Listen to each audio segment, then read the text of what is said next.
5 দিন পর রাঙ্গামাটির চন্দ্রঘোনায় কর্ণফুলী নদীতে চলাচলকারী ফেরি ফের সচল করা হয়েছে। রোববার ভোর থেকে রাঙ্গামাটি সড়ক ও জনপথ অধিদপ্তরের নির্দেশনা অনুযায়ী ফেরি চলাচল শুরু করা হয়। নদীর ড্রেজিং কাজের জন্য গেল 13 মে ভোর থেকে বন্ধ ছিল ফেরি চলাচল। চন্দ্রঘোনায় ফেরি বন্ধ থাকায় রাঙ্গামাটি বান্দরবান সড়কে সাময়িকভাবে ব্যাহত হয় যান চলাচল।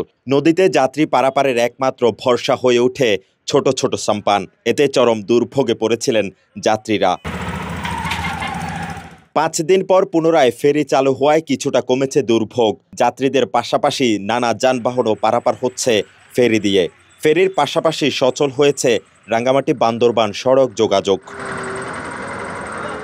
পুনরায় ফেরি চালু হলেও এটি স্থায়ী কোনো সমাধান নয় বলে দাবি করছেন স্থানীয়রা। এই পথে নিয়মিত চলাচলকারী কয়েকজন যাত্রী জানান, ঘন্টার পর ঘন্টা ভোগান্তি পোহাতে হয় ফেরি পার হতে। ওই এলাকায় কর্ণফুলী নদীর উপর একটি সেতু না হওয়া পর্যন্ত ওই ভোগান্তি কমবে না বলে ধারণা তাদের। এই যে সাম্পানে পারাপার উঠতে নামতে খুবই কষ্ট। 5 টাকা ভাড়া, 10 টাকা, কোনো সময় আরও বাড়তি ভাড়া দিয়ে পার হতে হয়। আর এদিক থেকে তো যানবাহনগুলো চলতেই পারেনি। মানুষের দুর্ভোগের শেষ নাই। স্কুল কলেজ যেগুলো খোলা ছিল ওইগুলোর তার অবস্থা খারাপ। দুপার থেকে 5 জন না হলে ছাড়ে না, এদিক থেকে আবার 5 জন, এদিকে আবার পানি বেশি হলে ওদিকে গিয়ে নামাই দেয়। খুবই দুর্ভোগ।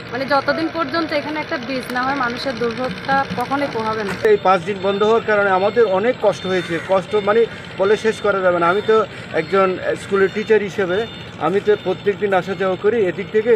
তো যে প্রত্যেকদিন যে ফেরি থাকা অবস্থায় আমি তো রেগুলার পাইতাম, সিএনজি পাইতাম, বাস ঠিক মতো পাইতাম।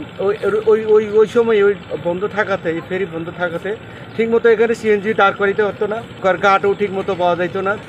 আমাদের আকাঙ্ক্ষিত বিষয় যে এখানে একটা ব্রিজ হোক। টানা 7ম-বারের মতো বেস্ট টিস্যু পেপার ব্র্যান্ড হিসেবে স্বীকৃতি পেয়েছে বসুন্ধরা টিস্যু। তারা জানান, ফেরি চলাচলের সুবিধার জন্য নদীতে ড্রেজিং করা হলেও আসন্ন বর্ষায় ফের মাটি জমা হবে কর্ণফুলীর তলদেশে।